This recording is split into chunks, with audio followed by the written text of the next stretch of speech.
여러분, 만약 누군가 운동화에서 짠 땀을 100만 원에 판다면 믿으시겠어요? 황당한 소리처럼 들리지만 2000년 전 로마에서는 이것이 구하기 힘든 최고급 사치품이었습니다. 심지어 로마 황제의 아내까지 이 기괴한 액체를 탐했을 정도니까요. 서기 80년 콜로세움 개장일 5만 명의 관중이 내뿜는 열기로 경기장은 끓어오릅니다.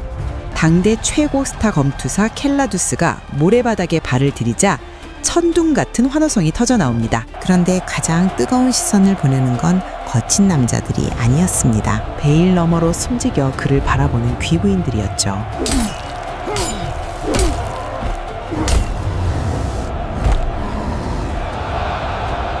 진짜 충격은 경기 후에 벌어집니다. 피투성이가 된 켈라두스가 퇴장하자마자 하인들이 경기장 바닥으로 몰려듭니다. 그들이 긁어담은 것은 검투사의 땀, 기름, 그리고 상처에서 흘러나온 피가 뒤섞인 찌꺼기였습니다. 더 놀라운 건 가격입니다. 이 찌꺼기 한 병이 현대 돈으로 무려 100만 원, 노예 한 명을 살 수 있는 거액이었죠. 도대체 로마인들은 왜 이 역겨운 체에게 그토록 열광했을까요?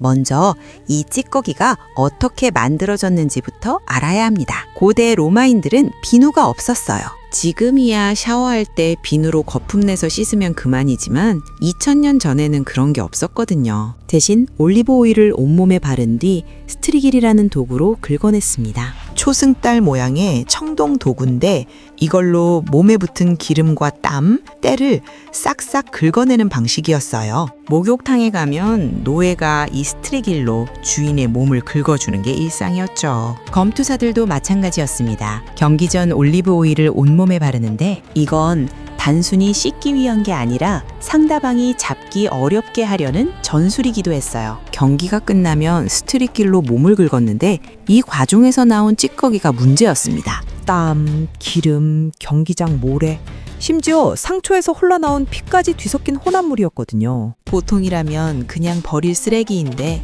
로마 귀부인들은 이걸 액체 황금이라고 불렀습니다. 이 기묘한 상품의 공식 명칭은 글라디아토룸 수도르 였어요.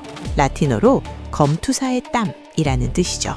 이 액체는 작은 도자기 항아리에 담겨 팔렸는데 가격이 어마어마했습니다. 당시 노예 한 명 가격이 500에서 2000 데나리우스였거든요. 검투사 땀 한 병은 100에서 400 데나리우스, 현대 가치로 환산하면 50만 원에서 200만 원에 달했습니다. 노예 한 명 살 돈의 5분의 1에서 10분의 1을 땀 한 병에 쓴 거예요. 그런데 더 웃긴 건 가격 측정 방식입니다. 검투사가 유명할수록 비쌌고 승리 횟수가 많을수록 프리미엄이 붙었어요. 피가 섞여 있으면 가격이 더 올라갔고 경기 직후 채취한 신선한 땀이 가장 비쌌다고 합니다. 지금으로 치면 한정판 굿즈에 프리미엄 붙는 것과 똑같은 구조였던 거죠. 그렇다면 이걸 사서 뭘 했을까요? 용도가 정말 다양했습니다. 첫 번째는 최음제였어요. 와인에 소량 희석해서 마셨는데 검투사의 남성성과 힘이 전이 된다고 믿었거든요. 불임을 걱정하는 귀부인들 사이에서 특히 인기가 많았죠. 아이를 갖고 싶은 여성들이 검투사 땀을 마시면 강인한 아이를 낳을 수 있다고 생각했던 겁니다. 두 번째는 화장품이었습니다. 얼굴과 목에 직접 발랐는데 검투사의 강인한 체력이 피부에 생명력을 준다고 생각했어요. 주름이 펴지고 피부가 탱탱해진다고 믿었죠.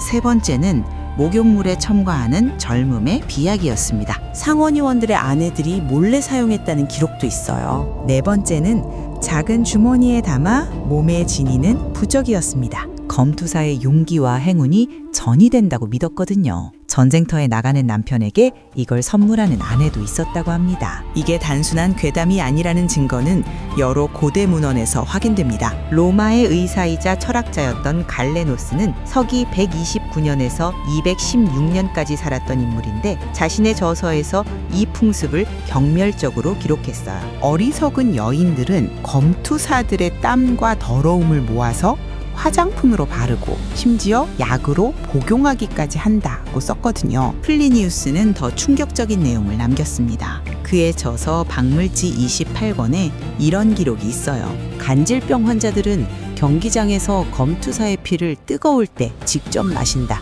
마치 살아있는 잔으로 마시듯이 상처에서 직접 피를 빨아먹는다고 기록했죠. 초기 기독교 신학자 테르툴리아누스는 경건한 척하는 여인들이 검투사의 더러운 배설물을 보석보다 귀하게 여긴다. 이것이 로마의 타락이다. 라고 맹렬히 비판했습니다. 플리니우스가 언급한 검투사 피 마시기는 더 자세히 살펴볼 필요가 있어요. 서기 40년에 활동한 의학자 켈수스는 이렇게 기록했습니다. 어떤 이들은 검투사의 목에서 흘러나오는 뜨거운 피를 마심으로써 간질병에서 벗어났다.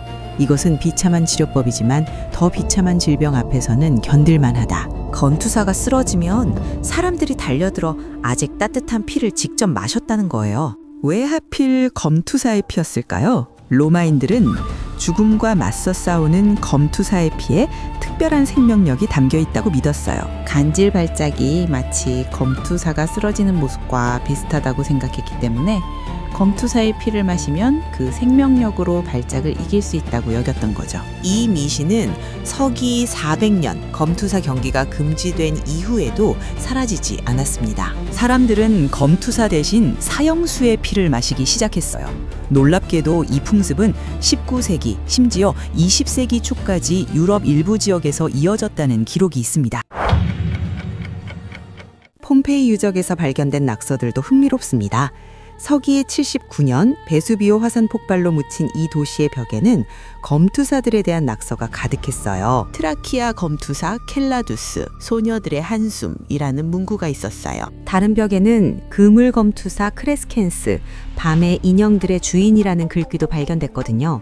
이건 검투사들이 당대 아이돌 스타와 같은 존재였다는 증거입니다. 지금으로 치면 화장실 벽에 BTS, 아미들의 심장이라고 쓴 것과 다를 바 없죠. 2000년 전 로마 소녀들도 지금의 팬들과 똑같은 마음이었던 겁니다. 귀부인들은 검투사를 경호원으로 고용하기도 했는데 물론 진짜 목적은 경호가 아니었어요. 검투사와의 미래를 위한 구실이었던 거죠. 이런 열광의 가장 유명한 사례가 바로 황후 파우스티나의 스캔들입니다. 파우스티나는 로마 역사상 위대한 황제 중 한 명인 마르쿠스 아우렐리우스의 아내였어요. 스토아 철학의 대가로 유명한 그 현명한 황제 말이죠.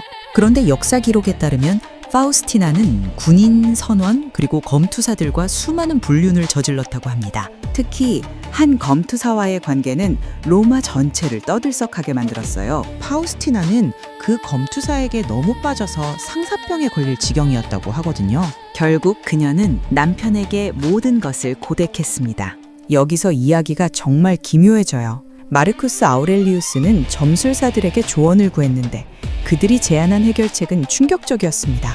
검투사를 처형하고 파우스티나에게 그 검투사의 피로 목욕시키라는 거였죠. 황제는 실제로 이 조언을 따랐다고 해요. 검투사는 처형당했고 파우스티나는 그의 피로 목욕을 했습니다. 그리고 그 직후 황제와 황후는 잠자리를 함께 했다고 기록되어 있어요. 로마인들은 검투사의 피가 강력한 최음제라고 믿었기 때문에 이렇게 하면 파우스티나의 욕망이 다시 남편에게로 향할 거라고 생각했던 거예요. 더 흥미로운 건 그 이후입니다. 파우스티나와 마르쿠스 아우렐리우스 사이에서 태어난 아들 콤모두스는 나중에 황제가 됐는데 이 사람이 검투사처럼 행동하는 것에 집착했어요. 직접 콜로세움에 내려가 검투사로 싸웠고 이건 황제로서 엄청난 치욕이었거든요. 로마 시민들은 수군거리기 시작했습니다. 콤모두스의 진짜 아버지는 철학자 황제가 아니라 그 검투사가 아닐까? 증거는 없지만 이 소문은 수천 년이 지난 지금까지 전해지고 있습니다. 검투사땀 판매는 체계적인 산업이었습니다. 라니스타라고 불린 검투사 흥행업자들이 이걸 수익원으로 활용했거든요. 콜로세움 인근 상점에서 공식 판매를 했고 진품 증명서까지 발급했습니다. 위조품이 너무 많았기 때문이에요. VIP 패키지도 있었어요. 경기 후 검투사와 짧은 만남을 갖고 직접 채취한 땀을 제공받는 상품이었는데 가격이 일반 상품의 5배에서 10배였죠. 지금의 팬미팅 VIP석과 똑같은 개념입니다. 심지어 정기적으로 특정 검투사의 샘플을 배송받는 구독 서비스까지 있었다고 해요. 매달 최애 검투사의 땀이 집으로 배송되는 거죠. 고객이 원하는 검투사를 지정하면 특정 부위에서 채취해주는 맞춤 제작 서비스도 있었습니다. 가슴에서 긁은 땀, 팔에서 긁은 땀 이런 식으로 주문이 들어왔던 거예요. 당연히 위조품 시장도 번성했습니다. 인기가 높아지자 가짜 상품이 시장을 장악했거든요. 일반 노예의 땀에 경기장 모래를 섞거나 동물의 피를 첨가한 위조품이 반쳤죠. 당시 사람들이 믿던 진품 확인법도 재미있어요. 진짜 검투사 땀은 철분과 용기의 냄새가 난다고 했고 피가 섞인 건 붉은 갈색을 띈다고 했습니다. 라니스타 인증서, 그러니까 공식 검투사 학교에 도장이 찍힌 서류가 있으면 진품으로 인정받았죠. 물론 이 인증서도 위조됐어요. 실제로는 대부분 가짜였지만 플라시보 효과로 인해 구매자들은 만족했다고 합니다. 효과가 있는 것 같아요 라고 말하는 순간 그건 진품이 되는 거였죠. 현대 과학의 시각에서 보면 이 상품의 실제 효과는 거의 없었습니다. 성분을 분석해 보면 땀은 그냥 물, 소금, 요소, 암모니아일 뿐이에요. 올리브 오일에는 비타민 E와 항산화제가 있어서 실제로 피부에 좋긴 했지만 먼지와 때는 그냥 각질과 박테리아였거든요. 오히려 위험했습니다. 개방 상처에서 나온 피는 질병을 전파할 수 있었고 부패한 유기물로 인한 피부 감염 위험도 있었죠. 청동 스트릿길에서 나온 산화물도 문제였어요. 갈레누스가 경멸한 건 의학적으로 완전히 정당했던 겁니다. 실제 효과는 없고 위험만 컸으니까요. 그렇다면 왜 로마 귀부인들은 이걸 샀을까요? 이 현상은 단순한 미신이 아니라 복잡한 사회 심리를 반영합니다. 첫 번째는 억압된 욕망의 분출이었어요.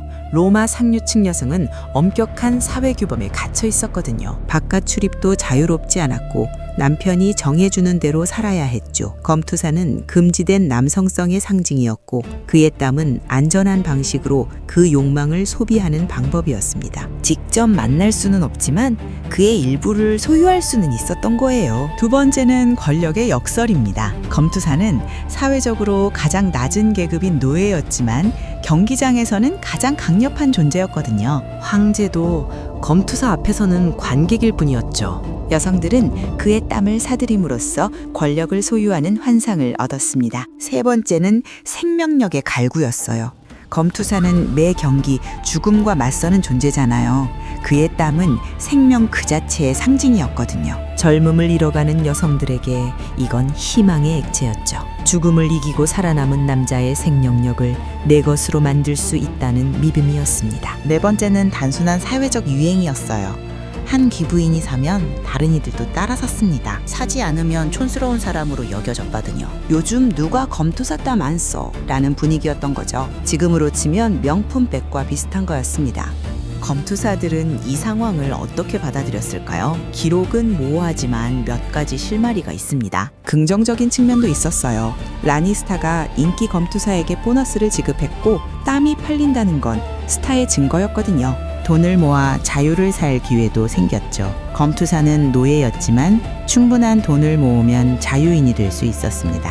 하지만 부정적인 측면이 더 컸을 거예요. 땀이 상품화된다는 건 인간 이하 취급이었고 수익의 대부분은 라니스타가 가져갔습니다. 무엇보다 전사가 아닌 에로틱 상품으로 소비됐다는 점에서 치욕이었을 거예요. 목숨을 걸고 싸우는데 사람들은 그 싸움보다 땀에 관심이 있었으니까요. 어떤 검투사는 이를 자랑으로 여겼고 어떤 이는 치욕으로 받아들였겠지만 그들에게 선택권은 없었습니다. 놀랍게도 이 현상은 2000년이 지난 지금도 반복되고 있어요. 2021년 디에고 마라도나가 1986년 월드컵에서 입었던 유니폼이 약 1000억 원에 낙찰됐습니다. 땀과 먼지가 묻은 유니폼이에요. 2019년에는 마이클 조던의 경기 착용 신발이 5억 6천만 원에 팔렸죠. 일본에서는 아이돌 그룹의 착용 의상 경매가 정기적으로 열리고 K-팝 팬들은 공항에서 아이돌이 마신 음료수 컵을 수집합니다. 고대 로마의 검투사 땀과 현대의 아이돌 굿즈, 본질적으로 뭐가 다를까요? 비교해보면 정말 비슷합니다. 검투사 땀이 50만에서 200만 원이었다면 아이돌 멤버 착용 의상은 경매가 수천만 원이에요. 고대엔 검투사가 사용한 무기를 수집했다면 지금은 아이돌이 사인한 앨범을 수집하죠. 경기 후 만남 VIP 패키지가 있었다면 지금은 팬 사인회와 하이터치 이벤트가 있습니다. 검투사 이름을 벽에 낙서했다면 지금은 SNS 팬페이지와 해시태그가 있어요. 검투사 땀을 마시면 생명력을 얻는다고 믿었다면 지금은 최애를 보는 게 삶의 낙, 살아가는 이유라고 하죠. 검투사의 땀은 단순한 상품이 아니었어요. 그건 욕망, 권력, 생명, 그리고 광기가 뒤섞인 액체였습니다. 2000년이 지난 지금 우리는 그들을 비웃을 자격이 있을까요? 인간은 변하지 않았어요. 우리는 여전히 동경하는 대상에게 가까워지고 싶어하고 그들의 일부를 소유하려 하며 사랑이라는 이름으로 모든 비합리를 정당화합니다. 사랑은 모든 것을 이기고 검투사의 땀은 여전히 팔리고 있습니다. 다만 이름만 바뀌었을 뿐이죠. 당신의 장바구니에도 담겨 있지 않나요? 물론 고대 이야기는 사실과 허구가 뒤섞여 떠돌고 있습니다. 검투사 땀 판매나 파우스티나 황후 스캔들은 학계에서 논란이 있어요. 하지만 검투사가 당대 최고의 아이돌이었다는 건 분명한 사실입니다. 폼페이 벽에 남은 낙서들이 그 증거죠.